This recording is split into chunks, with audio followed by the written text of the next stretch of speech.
In March 2021, the highly anticipated K-drama Joseon Exorcist premiered on SBS. It had everything: a star-studded cast, stunning visuals, a multi-million-dollar budget, and an ambitious storyline that combined Korean history with supernatural thrills. Expectations were sky-high. Fans were ready for the next big hit. And then, the unthinkable happened. Just 2 episodes in, Joseon Exorcist was cancelled. Not postponed, not re-edited, completely pulled off the air. But why? What went so horribly wrong with a drama that seemed destined for success? Was it a creative misstep? A cultural controversy? Or something much deeper about how history is portrayed in Korean media? Let's dive into the story of how Joseon Exorcist went from a blockbuster in the making to a cautionary tale for the K-drama industry. Before it became a scandal, Joseon Exorcist was one of the most talked about K-dramas of 2021. Set during the early Joseon dynasty, the show blended Korean history with horror and fantasy. It followed King Taejong and his sons as they battled an army of undead, yes, zombies, summoned by dark forces threatening to destroy the kingdom. The cast alone was enough to make fans eager. Kim Woo-sung, a veteran actor, brought gravitas as the troubled king. Rising star Jang Dong-yoon played the heroic Prince Cheongryong, while Park Sung-hoon, known for his intense performances, took on the role of the ambitious older prince. And with a budget of over 30 billion Korean won, roughly $25 million, the production spared no expense in creating a visually stunning epic. But this wasn't just another zombie drama. What made Joseon Exorcist unique was its bold choice to tie supernatural elements to real historical figures and events. This creative gamble generated massive buzz in the weeks leading up to its release. However, blending fiction with history is always a risky game, one that comes with the potential to spark controversy. Little did anyone know, the risk would soon overshadow the reward. It didn't take long for Joseon Exorcist to ignite a firestorm. Within hours of the first episode airing, viewers began to notice something off. What was supposed to be a historical fantasy quickly became a lightning rod for controversy. The trouble began with the portrayal of certain historical elements. In one scene, characters were shown eating Chinese-style foods like mooncakes and century eggs, items that had no historical connection to the Korean Joseon dynasty. To many viewers, this felt like an erasure of Korean culture in favor of Chinese influences, a deeply sensitive issue given the ongoing cultural tensions between the two countries. But that wasn't all. The depiction of King Taejong, a revered historical figure in Korea, raised eyebrows as well. The drama showed him ruthlessly slaughtering innocent civilians to rid the kingdom of dark forces. Critics argued this crossed the line, portraying a beloved historical icon in a disrespectful light. Outrage spread like wildfire. Social media exploded with hashtags demanding the drama be cancelled, accusing the creators of historical distortion and cultural insensitivity. Sponsors, too, began pulling their support, leaving the production in a precarious position. What started as a highly anticipated blockbuster was now the center of one of the biggest controversies in K-drama history. And the fallout didn't stop there. To understand the controversy surrounding Joseon Exorcist,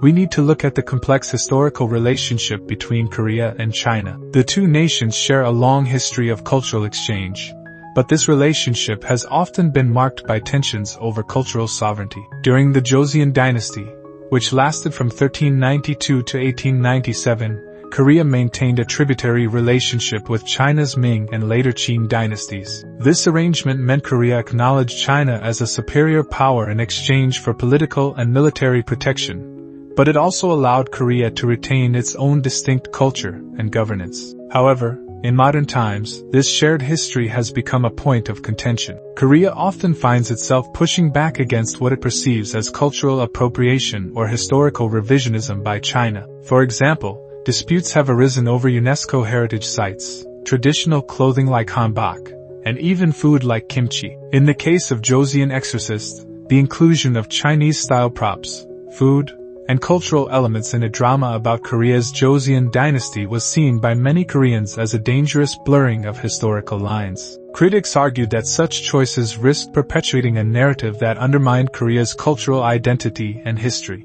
These sensitivities were heightened by recent geopolitical tensions, such as disputes over the origins of the ancient Goguryeo kingdom and the deployment of the U.S. THAAD missile system in South Korea, which led to economic retaliation by China. So when Joseon Exorcist was accused of including Chinese cultural elements, It tapped into a deep well of historical and cultural grievances. For many viewers, it wasn't just about artistic choices. It felt like a betrayal of national pride. But there's another side to the story. Some argue that the outrage overlooked the historical reality of cultural exchange between the Joseon dynasty and China. After all, Korea's proximity to China meant there was naturally some overlap in cultural practices and goods. This raises an important question. Where do we draw the line between cultural exchange and cultural erasure? And how do creators navigate these sensitivities while crafting stories rooted in history?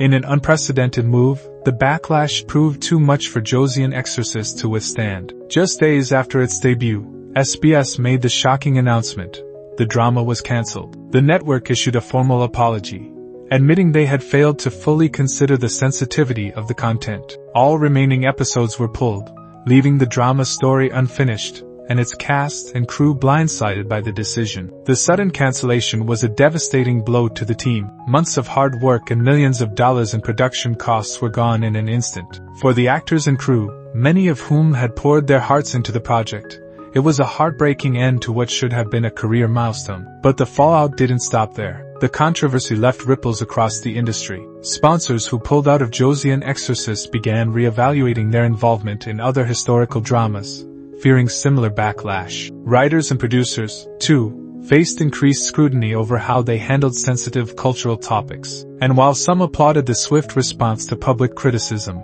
others questioned if this set a dangerous precedent. Was it fair for a drama to be wiped from existence over creative missteps? Or did this mark a necessary step toward greater cultural accountability? The cancellation of Joseon Exorcist wasn't just about one show. It was a moment that forced the entire K-drama industry to reckon with its approach to storytelling, history, and cultural pride. But the question remains, was this the right call, or a missed opportunity?